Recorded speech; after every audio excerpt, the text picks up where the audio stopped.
together. You taking pretty pictures. You might as well. What's up, family? It's your boy Ishmael Allah. Still here at Juneteenth in Central New York. And we're going to build with some of the Moors real quick to find out what some of the perspectives are as far as what Noble Drew Ali means to us as black people, how the Moorish science temple and how the Moorish teachings has affected us here in Central New York. I know I've been dealing with the Moorish science for like 20 years now. Myself and Sharif Bey brought a lot of the science here to Central New York. So we're just going to add on and let's see what some of the perspectives of how the Moors view the unifying force of what Noble Drew Ali taught. Islam. What Noble Drew Ali, may peace be upon him, Prophet Noble Drew Ali brought into this community, since I've got knowledge of it, because I've only been involved, recognized and been involved 5 years now, and I'm definitely I'm a Moor. And what it brings to me is unity, and it just compounds my impression of uplifting fallen humanity. These are the things that he brought, the 3 documents to us that was lost for so many years among the generations that came beforehand. Now that it's here and the truth is here, the truth do not change and pass away. And the values that we know what Drew Ali brought to us, may peace be upon him, are the teachings of the past forefathers. And in Syracuse, we're being very active on that, and we're teaching, and we don't stray away from the teachings that he brought to us. We abide by the documents that he brought, the Circle 7, the questionnaire, and in the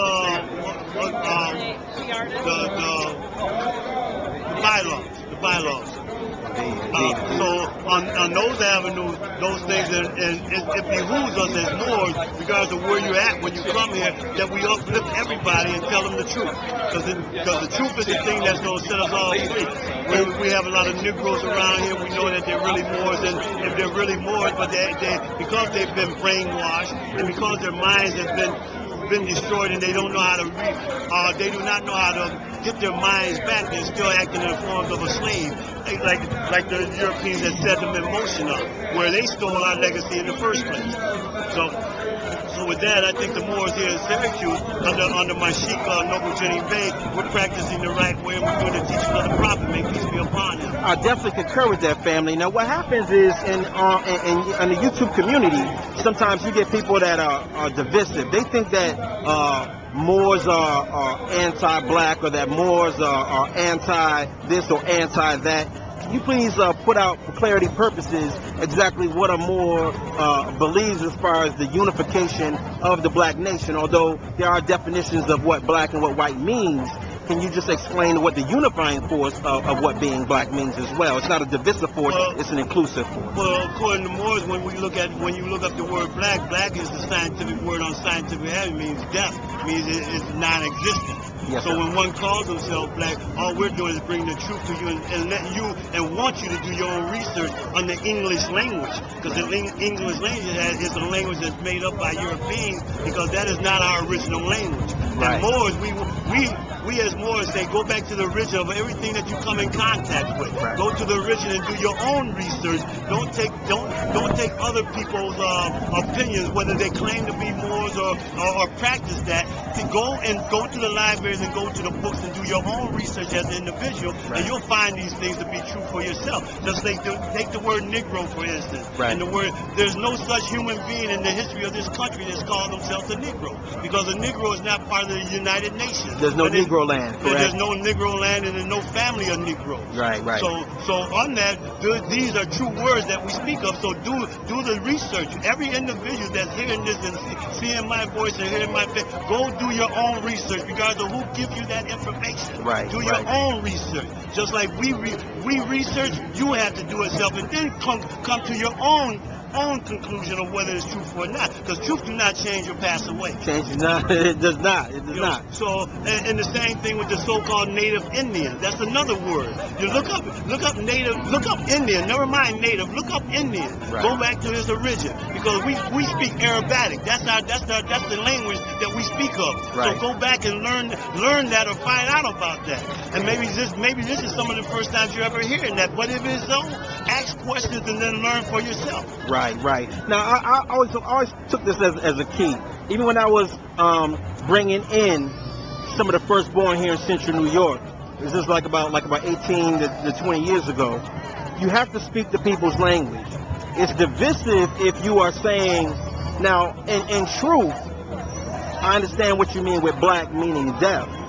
But to somebody who's unconscious, it repels them to not even want to listen to what you have to say if you can't identify, if you're not speaking that person's language.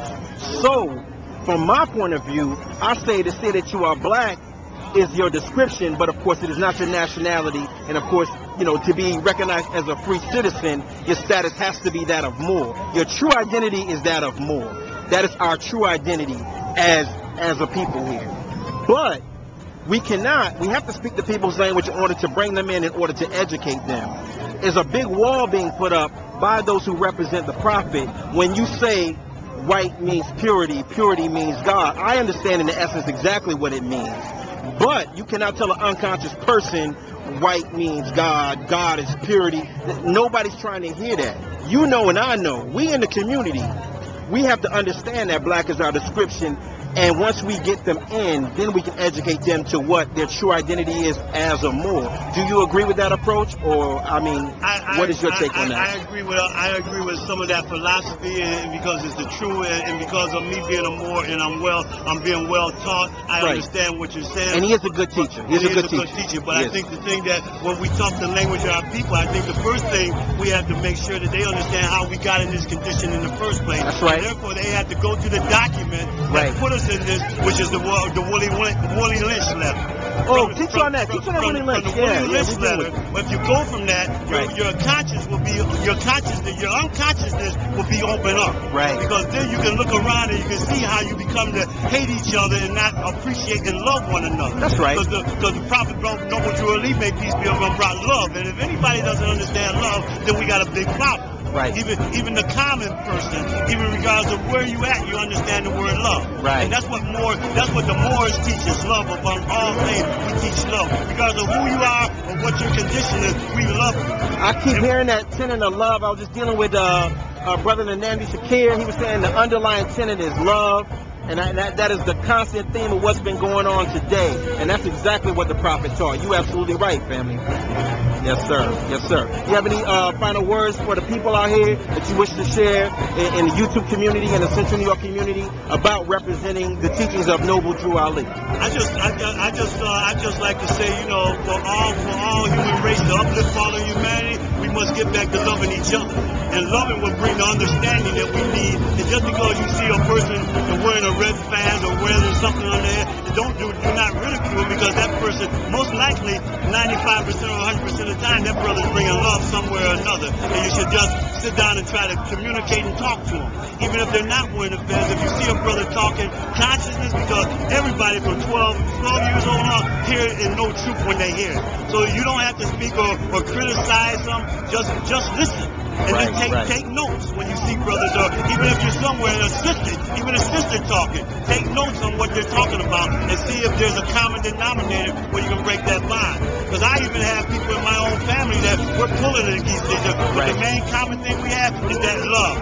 I transcend that love. After we get done with our debate, it's all about love. I'm getting a hug, and I might go my way, but I'm showing all that love and I'm expressing it. So if somebody wanted to get in contact with you about getting more of the truth, about understanding what you represent, about what the Moorish Science Temple is doing here in Central New York, how would they get in contact with you? In Syracuse, they would get in contact through me, through our illustrious leader, Noble Jennings Bay, he's located at Southwest Community Center at 401 South Ave.